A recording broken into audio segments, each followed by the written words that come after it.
کوششیں ہو یار حقیقت کی بات کرو. Let's be very clear. سیدھی سادھی بات کیا کرو, چھپانے بپانے کی ضرورت نہیں ہے. ادھر ادھر جتنی بات کر سکتے ہو اتنی تو ضرور کرو. اچھا چلو آپ بتائیں. فیکٹ یہ ہے, حقیقت یہ ہے کہ گزشتہ کئی مہینوں سے یوں محسوس ہو رہا ہے, کئی مہینوں سے, گزشتہ کئی مہینوں سے, اتنے آپ بھولے مت بنو, کہ ایک تواتر سے یہ بات آ رہی ہے کہ جیسے مقتدرہ, حکومت, انتظامیہ, ایگزیکٹو, جو بھی کہہ لو, ان کے اور خاص طور پر اسلام آباد ہائی کورٹ کے مابین تناؤ کی کیفیت ہے.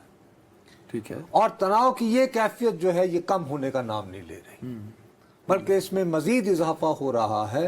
اور اب یہ کچھ افراد تک, کچھ آنریبل ججز کے ساتھ منسوب یا محدود نہیں رہا یہ معاملہ, ٹھیک ہے, بلکہ یہ اس کا دائرہ وسیع ہو گیا ہے.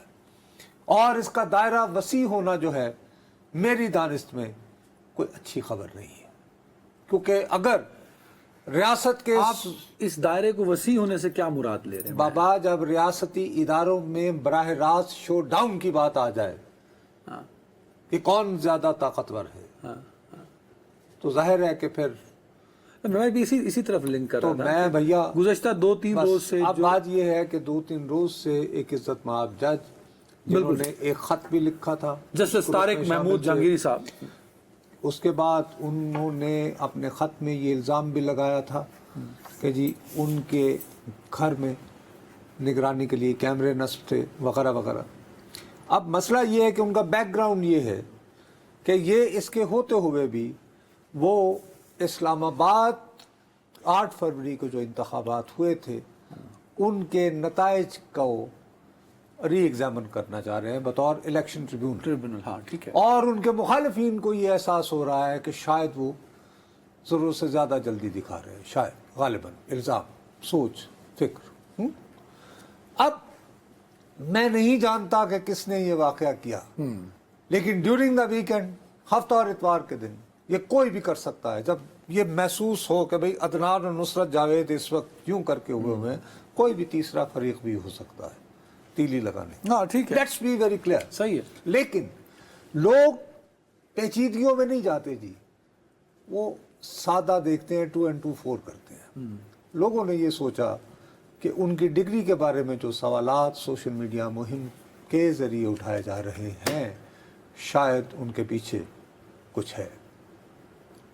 ٹھیک, اب اس کے بعد آج پیر کا دن شروع ہوتے ہی اسلام آباد ہائی کورٹ نے کیسے ریئیکٹ کیا, بہتر یہ ہے کہ ہم اس پر تبصرہ آرائی کے بجائے وسیم ملک جو ہمارے کورٹ کے رپورٹر وہاں پہ تھرو آؤٹ موجود تھے, ان سے شروع سے انجام تک کی پوری عدالتی کارروائی کی داستان سن لیں. السلام علیکم وسیم. وعلیکم السلام سر, بہت شکریہ. اچھا بھیا, بہت جلدی آپ ہمیں بتا دیجئے کہ آج صبح سے اسلام آباد ہائی کورٹ نے بطور ادارہ اس سارے معاملے کو کس طرح ریئیکٹ کیا ہے.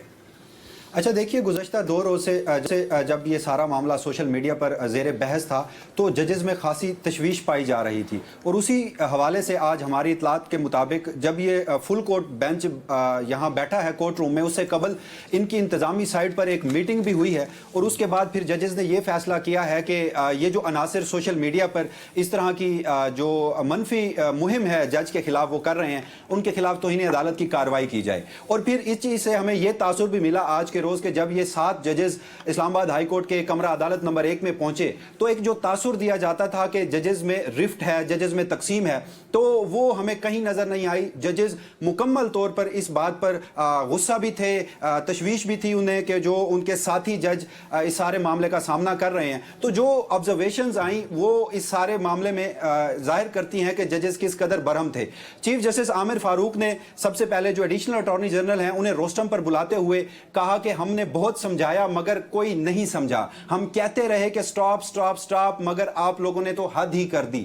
اب ہم اس معاملے پر پیچھے نہیں ہٹیں گے, جو بھی ججز کے خلاف اس منفی مہم کا حصہ بنے گا اسے سپیئر نہیں کیا جائے گا. یہاں پر جسٹس عامر فاروق نے یہ بھی کہا کہ اگر کسی کو سپریم جوڈیشل کونسل میں جانے کا شوق ہے تو وہ شوق سے جائے, مگر ججز کے خلاف یہ جو سوشل میڈیا پر اس طرح کی کارروائی کی جاتی ہے اس میں جو بھی ملوث پایا جائے گا وہ پھر یہ جو